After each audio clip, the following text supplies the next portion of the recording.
OKR já demonstrou ser uma metodologia relevante em diversas empresas de classe mundial. No entanto, nem todas as implementações resultam em êxito. Quais são os erros que as empresas cometem? Esse resumo que vai ser apresentado hoje, ele foi colhido a partir da experiência e das entrevistas de quem aprendeu o OKR no dia a dia da empresa, com erros e acertos. O erro mais comum que você vai ver na internet, aliás, metade do material da internet contém erros dessa natureza, é confundir resultados-chave com ações do dia a dia. Resultado-chave é a forma de medir o progresso em direção ao objetivo. Estou atingindo ou não estou atingindo? Por que isso é importante? Porque se não estiver atingindo, o que é necessário fazer para que eu consiga retomar o plano inicial, o que foi planejado? E isso é a ação do dia a dia, é a iniciativa, é tarefa rotineira. Resultado-chave, mede o progresso, e a ação do dia a dia é o que é necessário fazer para alcançar. Ela não tem o condão, o potencial de medir o progresso em direção ao objetivo. Esse é o erro mais comum. Confundir resultados-chave com ações do dia a dia. Segundo erro comum, produzir key results sem um mecanismo de proteção. Vamos dar exemplos. A Índia é um país que tem muito acidente com serpente, porque a população de cobras lá é muito grande. A política criada para diminuir o nível de acidentes com cobras foi pagar as pessoas que levassem até uma empresa do governo uma serpente, e com isso ia diminuir a população de serpente nas cidades. O que as pessoas passaram a fazer? Passaram a criar cobra porque isso representava uma fonte de receita. Na China aconteceu o semelhante. O governo pagava para os agricultores que encontrassem ossos de dinossauro. O que os chineses faziam? Eles quebravam os ossos em várias partes, destruíam o patrimônio arqueológico para poder receber mais vezes. O que faltou aí? Por exemplo, um mecanismo de proteção. Se você trouxer o osso inteiro, vai ganhar uma quantia. Se trouxer quebrado, vai ganhar muito menos que a metade. Ganha alguma coisa. Mas você incentiva as pessoas a entregarem o osso inteiro. Isso causou problemas para a Ford, por exemplo. Na década de 1970 houve a crise do petróleo. E os automóveis americanos consumiam muito combustível. Os japoneses lançaram automóveis subcompactos, mais baratos, menores e com um custo de combustível menor. A Ford determinou para os seus engenheiros que produzissem um carro para fazer frente a essa concorrência com um limite de gasto de 2.000. Assim eles fizeram, mas utilizaram material barato. Quando eles sofriam uma colisão traseira, o carro incendiava ou explodia. A Ford teve que fazer um recall de 1.400.000 automóveis. Como poderia resolver um problema como esse? Um mecanismo de proteção. O limite de gasto é $2.000. Agora, mantendo os níveis de segurança e de qualidade. Esse é um mecanismo de proteção para que não ocorram efeitos nocivos do seu processo de medição.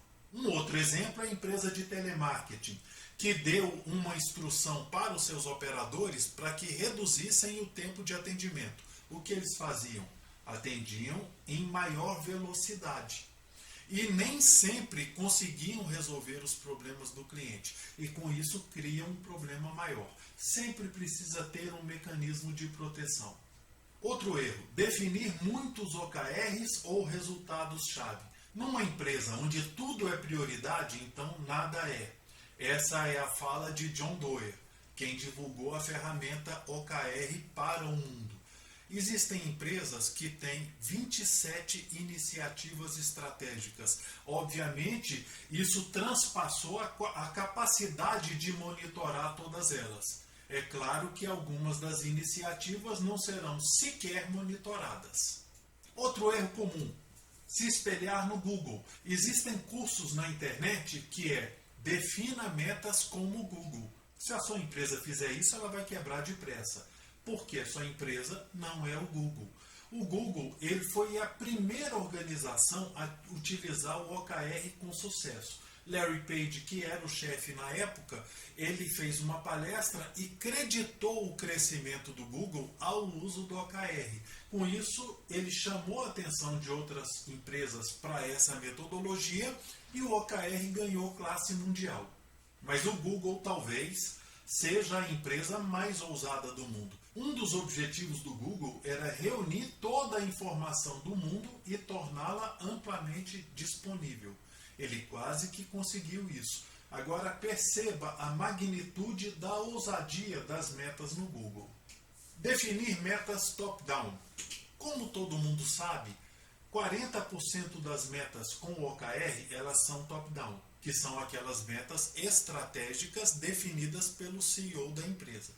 60% das metas são bottom-up, que são aquelas táticas e operacionais definidas pelas equipes. E por que definir todas as metas top-down é um erro? Top-down é aquela meta definida de cima para baixo.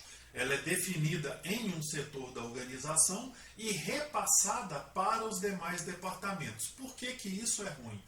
Psicologicamente, é muito mais fácil o indivíduo aderir à meta que ele próprio produziu ou ajudou a produzir, do que aquelas metas que lhe foram impostas por outras pessoas. Outro erro, set and forget, ou seja, configure e esqueça, do tipo das resoluções de fim de ano. A pessoa faz muitos planos, mas não operacionaliza com o ano novo.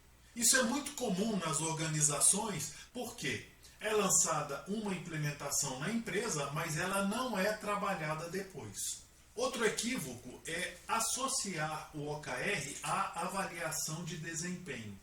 Se o sujeito vai ser promovido ou punido a depender dos OKRs, o que ele vai fazer?